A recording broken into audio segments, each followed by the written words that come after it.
आज अपने चैनल में जो शख्सियत उपस्थित हैं, ये किसी परिचय के मोहताज नहीं हैं। बार काउंसिल की उपाध्यक्ष, एनआईए की पीपी और वकालत क्षेत्र में बरसों का अनुभव। स्वागत करते हैं श्रीमती छाया मिश्रा जी का। स्वागत है आपका दिव्यरश्मि चैनल में। बहुत बहुत धन्यवाद राकेश दत्त मिश्रा जी आपका। और बहुत मैं शुक्रिया फील कर रही हूँ, ऑब्लाइज फील कर रही हूँ कि आप मुझे मौका दे रहे हैं। ये आपकी आपकी अच्छाई है। आप जैसे लोगों का सानिध्य हमारे चैनल को मिल रहा है, ये हमारे लिए सौभाग्य की बात है। ऑब्लाइज।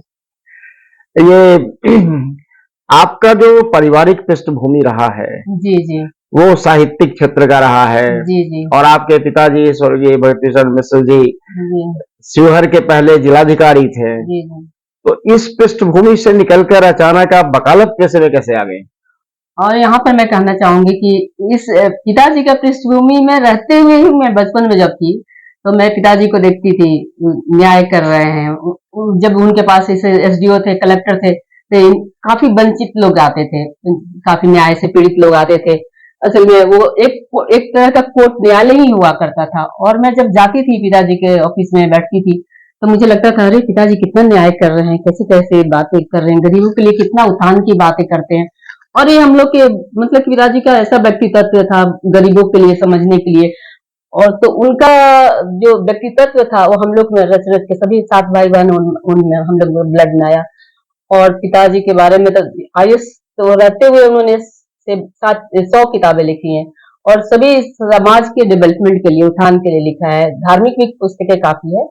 तो जहाँ भी जाते थे मंदिर बनाते थे, गरीबों के लिए कल्याण के लिए काम करते थे। तो वो काम बचपन में मुझे देखते हुए मुझे लगता था कि मैं पिताजी की तरह ही बनूंगी और जो जिसको न्याय नहीं मिल पाता है मैं वकील बनूंगी, न्याय दिलाऊंगी। तो ये रहा।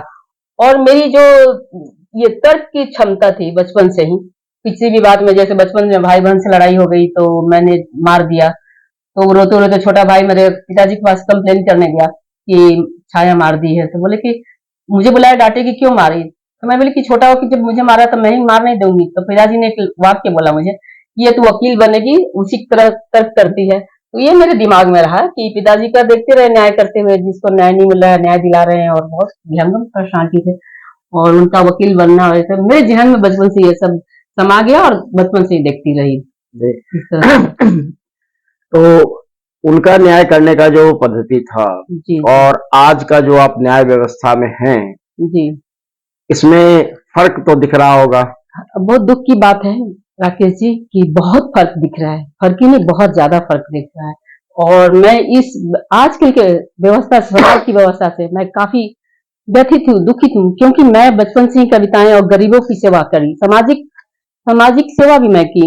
मैं वकालत में रहते हुए भी एनजीओ चलाई और मैं जब एमपी हाई कोर्ट में थी, भोपाल में थी, तो मैंने एनजीओ खोल रखा था। और सभी को जो वंचित थे, जो अपने फीस नहीं दे पाते थे, जो केसेस नहीं, मैं उन लोग के लिए केसेस फाइल करती थी फ्री में। और मैं करती थी, उन लोग के लिए आवाज उठाती थी।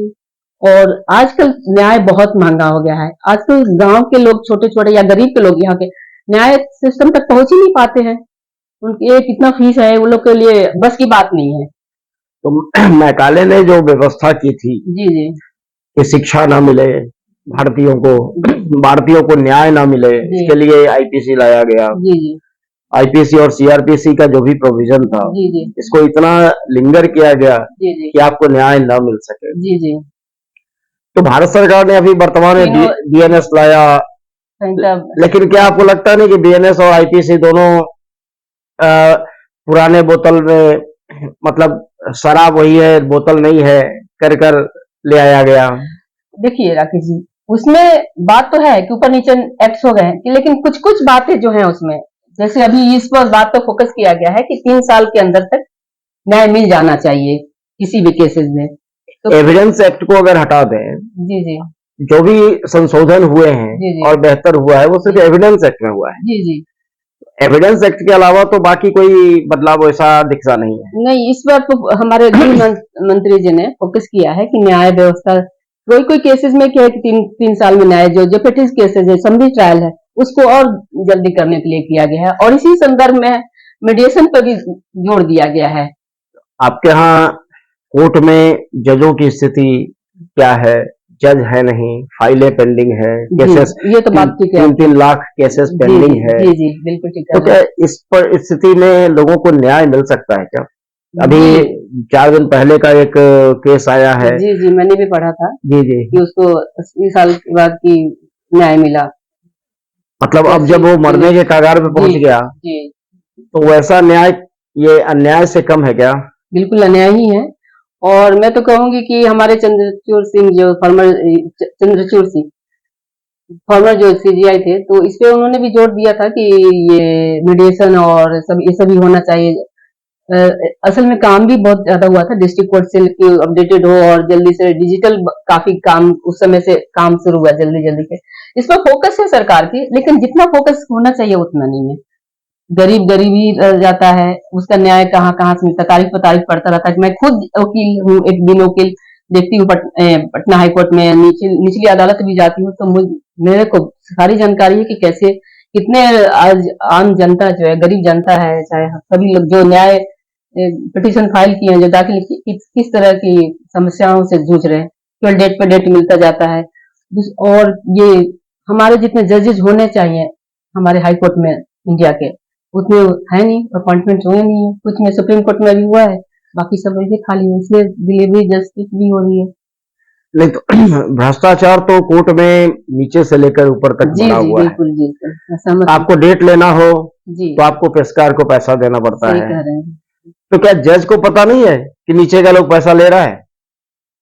तो इसका मतलब अगर आप शांत हैं, आपके नीचे वाले लोग अगर करप्ट हैं और आप फिर भी कोई अपोज नहीं कर रहे हैं, तो इसका मतलब कि आपकी मिली भगत है। देखिए ये तो जुडिशरी के ऊपर क्वेश्चन हुआ। और तो हम लोग का तो प्रश्न उठाने का ही राइट है, जी जी और जो दिखता है सो और हम लोग उठाते हैं।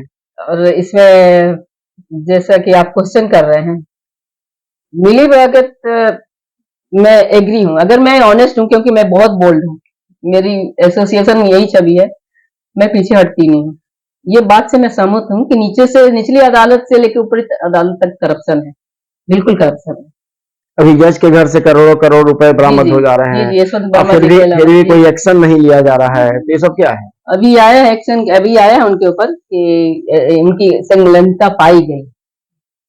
देखिए क्या होता है, ये तो सस्पेंड किए गए होगा, वक्त नहीं दिया गया है सस्पेंड। लेकिन इससे तो जो विक्टिम रहा, जी जो सफर किया, जी वो तो बेचारे की स्थिति तो खराब हो गई, बिल्कुल सही। तो न्याय तो मिला नहीं। जो न्याय की व्यवस्था अपने भारतीय दर्शन में था, भारत के प्राचीन पद्धति में थी, लेकिन आज कहाँ है? आज तो अंग्रेजों के बनाए हुए, आज हम लोग जी कोर्ट में जाते हैं तो आज भी अपीयरेंस में लगता है कि हम लोग सामने वाले के ये नौकर के जैसे ट्रीट होते हैं।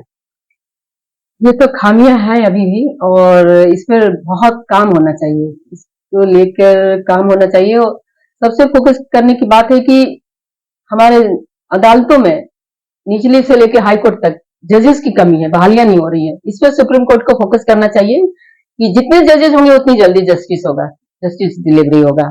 और जो नकेल कसा जाए, जो एक बार हमारे फॉर्मर जस्टिस हैं राकेश कुमार, उन्होंने किया था, सीबीआई का हुआ था, तो काफी सिविल कोर्ट में से, पटना सिविल कोर्ट में से काफी पकड़े उकड़े गए थे, एक्शन तो हुआ था।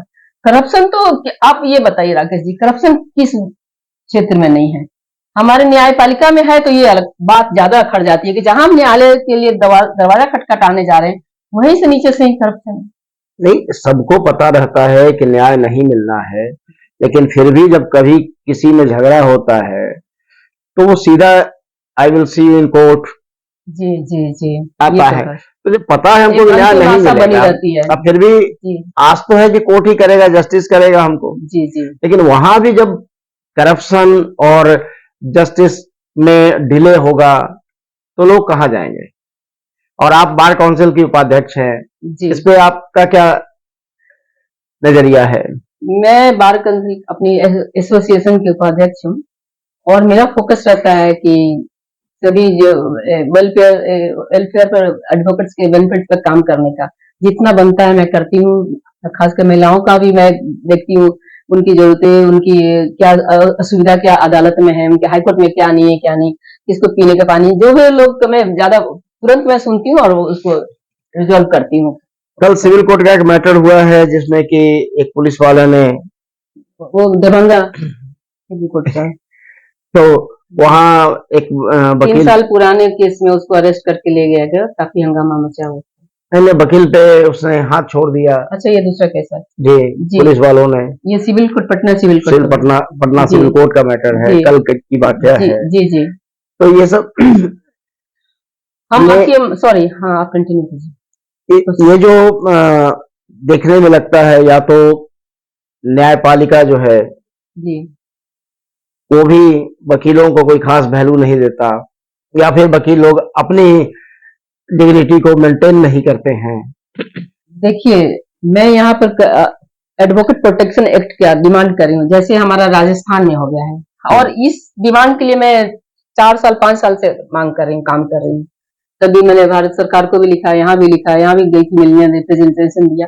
जैसे राजस्थान में और जैसे झारखंड में मेडिक्लेम का ये सब मेडिकल इंश्योरेंस हुआ है, उस तरह से हमारे स्टेट बिहार स्टेट में भी होना चाहिए। और ये मैं स्टेट गवर्नमेंट का है ड्यूटी, ये मैं पुरजोर डिमांड मांग कर रही हूँ कि हमारे एडवोकेट प्रोटेक्शन एक्ट लाया जाए। इसी तरह से किसी भी बात में एडवोकेट जो हमारे क्लाइंट जो होते हैं, गुस्सा वुस्सा होते हैं, तो बिल नहीं, जिसको नहीं दिला सके, नहीं तो अगर पब्लिक प्लेस में है तो उनको आए दिन सब फेस करना पड़ता है, आपराधिक गतिविधियां उनके ऊपर होती हैं, मारपीट हो जाता है। तो एडवोकेट प्रोटेक्शन एक्ट का मैं मांग कर रही हूँ, और झारखंड में जैसे हेल्थ इंश्योरेंस का हुआ है, उस तरह का भी मैं आपके चैनल के थ्रू मांग कर रही हूँ इसका।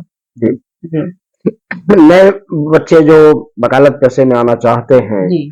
उन्हें आप क्या संदेश देना चाहेंगे? हाँ, आजकल के तो बच्चे नए जो हैं बहुत स्मार्ट हो रहे हैं, पढ़ लिख के पहले भी पढ़ के लाते थे, लेकिन आजकल के बच्चे बहुत ही स्मार्ट हैं, अच्छे से इंस्टीट्यूशन से पास होकर आ रहे हैं, काफी सपने लेके आते हैं।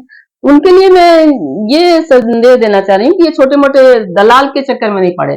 जो नौसुखिया जो नए लॉयर्स आते हैं, तो शुरू शुरू में केसेस जैसे मिलता है तो वो दलाल के चक्कर में पड़ जाते हैं, बेल के चक्कर में, और जो केस जेन्युइन भी नहीं रहता है, या वो सब FIR इधर का उधर उधर करके फाइल, कुछ वकील लोग जो नए नए हैं वो लोग को पता नहीं रहता है इसका अंजाम क्या होगा, तो वो फाइल होते हैं। तो इसे दलाल से अलग रहें, वो लोग दूर रहें और मेहनत करें, मेहनत से आगे बढ़ेंगे।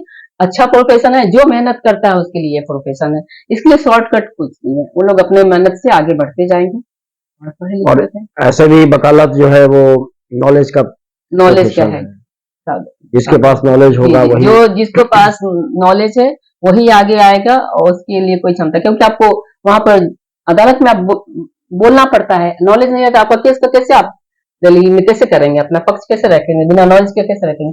बहुत मेहनत का ये क्षेत्र है, और वो लोग मेहनत करें। सुप्रीम कोर्ट में जो पहले कुछ घटनाएं घटी हैं, जी रात को क्रिमिनल के लिए कोर्ट जी खुलवा जी दिया जी गया, जी जी तो जी। क्या ये सब न्याय व्यवस्था के ऊपर कुठाराघात नहीं है? ये प्रश्नवाचक है, और आपके पहले भी काफी मीडिया में ये आ चुका है कि रात में मिडनाइट में खुलवा के केसेस किए गए हैं, बेल दिया गया है। अभी अभी बहुत चर्चित था ये जो चंद्र जो केस तीस्ता सेटल, उनका जो केसेस था वो भी काफी था, तो ये सब नहीं होना चाहिए, सिर्फ इसके तो पक्ष में जनता नहीं है। ये विदेशियों से पैसे लेकर और भारत के खिलाफ जो लोग काम करते हैं, जी जी जी, ये तो देशद्रोह का है। देशद्रोह का है। हाँ, जी, अब तो तो NIA में भी हैं, आप जी जी, तो देख रहे होंगे। एक्शन लिया गया था ना, बिल पे उनको, जो ऐसा करते हैं उन पर एक्शन लिया जाता है, लेकिन जेल जाते वो हैं। तो वकालत आज भी कर रहे हैं। गलत करते हैं वो हमारे, अब बात क्या, हमारे पटना हाईकोर्ट का ही ऐसा है, बेल तो हम ये कॉन्स्टिट्यूशनल राइट है ना, नहीं, बेल की बात कॉन्स्टिट्यूशनल नहीं, राइट है। जो एडवोकेट जी अगर किसी क्रिमिनल के लिए जी क्रिमिनल जैसा ही बिहेव करता हो, रात को जबरदस्ती कोर्ट खुलवाता हो प्रेशर से, जी, तो क्या वो देशद्रोह का काम नहीं कर रहा है? देशद्रोह का बिल्कुल कर रहा है, तो उस पर देशद्रोह का मुकदमा क्यों नहीं चलता है? चलना चाहिए। जो देशद्रोह के गलत उस तरह का क्राइम कर रहा है, अगर क्राइम है तो जरूर चलना चाहिए। भारत में तो देखने को मिलता है कि जो जितना बड़ा राष्ट्रभक्त है जी वो उतना ही ज्यादा पीछे है, और जी जी जी जो सबसे बड़ा राष्ट्रद्रोही होगा वो सबसे ज्यादा पॉपुलर होगा। जी जी बिल्कुल सहमत हूँ बातों से। अब सिस्टम का है, ये तो सिस्टम में समा गया है ये सभी चीजें। मतलब आज भी हम लोग अंग्रेजों के गुलाम हैं। बहुत लोग सोचने वाले कहने वाले कहते ही हैं। नहीं तो ऐसे भी तो आपके कॉन्स्टिट्यूशन में भी तो मेंशन है ना, आर्टिकल 147 में तो India is lease for 99 years का प्रोविजन है, जो गवर्नमेंट एक्ट 1935 के थ्रू रूल हो रहा है। तो कहाँ उसमें संशोधन हो रहा है, उस पर कहाँ बहस होती देखिए है? काफी अमेंडमेंट हुआ है और हम लोग आवाज उठाते हैं अमेंडमेंट का, ये पार्लियामेंट का है उस पर क्षेत्र है। चर्चा होनी चाहिए ना। चर्चा होनी चाहिए, चर्चा होनी चाहिए। चर्चा कैसे? आप ही लोग जैसा इंटेलेक्चुअल करेंगे लोग, हम लोग तो जो हमारे सामने आते हैं हम उसको उससे थ्रू पीआईएल से करेंगे, रीट से करेंगे। उससे होना चाहे चाहिए। जी भारत में आज के दिन में आप देखिए, जी जुडिशरी हो जी या फिर ये चारों स्तंभ जो कहे जाते हैं, जी जी यहाँ तक कि मीडिया भी है। मीडिया फोर्थ स्टैंड है जी। और काफी तो पावरफुल है। और सब के सब लोग आज भ्रष्टाचार में लिप्त हैं। आज आजकल के परिप्रेक्ष्य में ये देखने को मिल रहा है और मैं आशा करती हूँ कि ये मीडिया कम मीडिया मीडिया में भी प्रिंट खबरें ये सब मीडिया तो बिका हुआ है ज्यादा आपका। खबरें उसी की चलती है जो उसको पैसा देगा। सब पेड हो गया है। सारा पेड न्यूज हो जी गया जी है। जी तो जनता की आवाज ना मीडिया पहुंचाती है। आप लोग जैसे लोग हैं जो इतना प्रहरी हैं और इतने सक्षम है, ये जो एकदम जागरूक हैं, मैं तो चाह रही हूँ कि आपके जैसे और लोग हो जाएं कि मीडिया तक आवाज जाए। ऐसे लोग आपके जैसी जरूरत है मीडिया में लोगों की। नहीं, मैं कह रहा हूँ कि जी मीडिया भी जनता की आवाज नहीं पहुंचाएगी। जी उसके पास पैसे नहीं है तो कोर्ट में भी नहीं जा सकता है, थाने भी नहीं जा सकता है, और जी नेता तो पूछेगा नहीं। जी तो उस कंडीशन में बेचारे लोगों का क्या होगा? मैं इस मुद्दे पे ये बता सकती हूँ कि देखिए हमारे समाज में केवल ऐसे ही ये करप्शन का ही नहीं है। हमारे समाज में अच्छे लोग भी हैं, जैसे अच्छे लोगों की कमी नहीं है। उन लोग को आगे बढ़ना चाहिए, वो लोग को आगे बढ़ के काम करना चाहिए। जैसे हमारे यहाँ इतने सारे लर्नर एडवोकेट्स हैं, बहुत दो तीन ही मतलब 5% 2% ही होंगे जो कि गरीबों का या जिसको न्याय नहीं मिल पा रहा उसके लिए काम करें या फ्री में करेंगे। और मैं तो ये स्टेट गवर्नमेंट से गुजारिश करूंगी और आगे से कि जिसको वंचित हो पाते हैं, जो काम नहीं कर न्याय नहीं जिसको मिल पाता है, पैसे के कारण नहीं जा पाते हैं लोग, बहुत सारे लोग इतने ऐसे पड़े रहते हैं कि इतना पैसा, न्याय तो बहुत महंगा हो गया है, उनको फ्री कर दिया है। गवर्नमेंट को फ्री कर देना चाहिए न्याय व्यवस्था को, और न्याय प्रणाली को फ्री कर देना चाहिए उनके लिए केस लड़ने की। और जैसे अभी दूसरा आपका पहला क्वेश्चन था कि क्या किया जाए, अब तो एक ही बात है कि अच्छे लोग ही अच्छे लोग आगे बढ़े, इंटेलेक्चुअल लोग आगे बढ़े, जिसमें पत्रकारिता जैसे महान जैसे आप हैं, जैसे हमारे प्रोफेशन से हैं, जो जिस प्रोफेशन में है उसको इतना दृष्टि उनकी गहन होती है, इतनी अच्छी होती है कि वो सोचते हैं, संवेदनशील होते हैं। संवेदनशील लोग को आगे बढ़ना चाहिए, सब काम हो पा जाएगा समाज के उत्थान के लिए। लेकिन जो कानून बनाने वाले लोग हैं, जी आप चुनाव पद्धति से जब आते हैं जी तो यहाँ चुनाव में वोट उसी को मिलता है जिसके पास पैसे होते हैं और वो वोट खरीद सकता है। जी जी जी तो क्या ये लोकतंत्र के लिए बहुत हानिकारक घातक नहीं है, है? बहुत हानिकारक है। ये बिल्कुल ओपन चीज है, ओपन क्योंकि हमने इस बार लोकसभा चुनाव में जी कुछ जगहों को देखा, जी शिलान्यास का पत्थर लगा हुआ है लेकिन जी सड़कें नहीं हैं, जी सड़कें बनी नहीं हैं। ये सब जलवंत मुद्दा है, ये सब घुसा हुआ है। ये जो आप चर्चा कर रहे हैं बिल्कुल सबको ही जानता है, सबको ही मालूम है कि कैसे टिकट मिल रहा है, कैसे किसी को कोई पार्टी टिकट कैसे दे रही है, कौन कैंडिडेट जीत रहा है, ये सब तो है। इस प्रकार से जब भ्रष्टाचार रहेगा जी तो आप कैसे उम्मीद कर सकते हैं कि आने वाली पीढ़ियां बेहतर निकलेंगी इसलिए तो मैं कह और रही हूँ राष्ट्रभक्त होगी? इसीलिए तो मैं कह रही हूँ कि अभी बहुत काम करने की जरूरत है। हमारे समाज में इस बहुत ज्यादा करप्शन और भ्रष्टाचार फैला हुआ है सभी सभी क्षेत्र में, सभी तरह से, कि कुछ बहुत लोगों को आगे बढ़ना है। ये सभी दूर दूर करने के लिए बहुत लोगों को आगे बढ़ना पड़ेगा, सिस्टम के अंदर घुसा हुआ है। और ये जो नई कानून की जो जी अभी नए एक्ट जी आए हैं, जी आईपीसी से बीएनएस बदलकर बीएनएस जो आया, जी तो क्या इस पे ट्रेनिंग और ये सब कुछ आप लोग ऑर्गेनाइज कर रहे हैं क्या? इस पे वर्कशॉप हुआ था। हम्म, तो वर्कशॉप के नाम पे तो खाना पूर्ति की जाती है। कहीं कभी कभी अच्छा भी हो जाता है, जैसे हम लोग ने ऑर्गेनाइज किया था अपने हॉल में, तो जी, क्योंकि यहाँ तो मैंने बहुत सारे एडवोकेट को देखा जी जी जिनमें शायद 10-15% ही होंगे जी जिन्हें अच्छी तरह से जानकारी है कि क्या बदलाव है। हाँ, इसीलिए तो उसको जागरूक करना है। इस न्याय सेंटर बदला है, नया जो आया है, उसको सभी जगह हमारे ये जुडिशियल जो एकेडमी है वहां भी सेमिनार हुआ 3-4 लोग लगे हैं, लेकिन जिस तरह से और प्रचार जिस तरह से और बताना चाहिए लोग वर्ग में और समाज में और काम होना चाहिए इस पर। जी बहुत बहुत आभार आपका, आपने जी अपना जी कीमती समय दिया। तो समझ आपका भी राकेश। ये छाया जी ने अपना कीमती समय देकर आप सभी दर्शकों को जागरूक किया। इस चैनल को अभी तक सब्सक्राइब नहीं किए हैं तो सब्सक्राइब करें और इस वीडियो को शेयर करें कि ज्यादा से ज्यादा लोग देख सकें। और अगर जिन्हें न्याय की दरकार है और न्याय नहीं मिलता है तो एक बार अवश्य छाया जी से संपर्क करें। बहुत बहुत आभार आपका। आभार, धन्यवाद।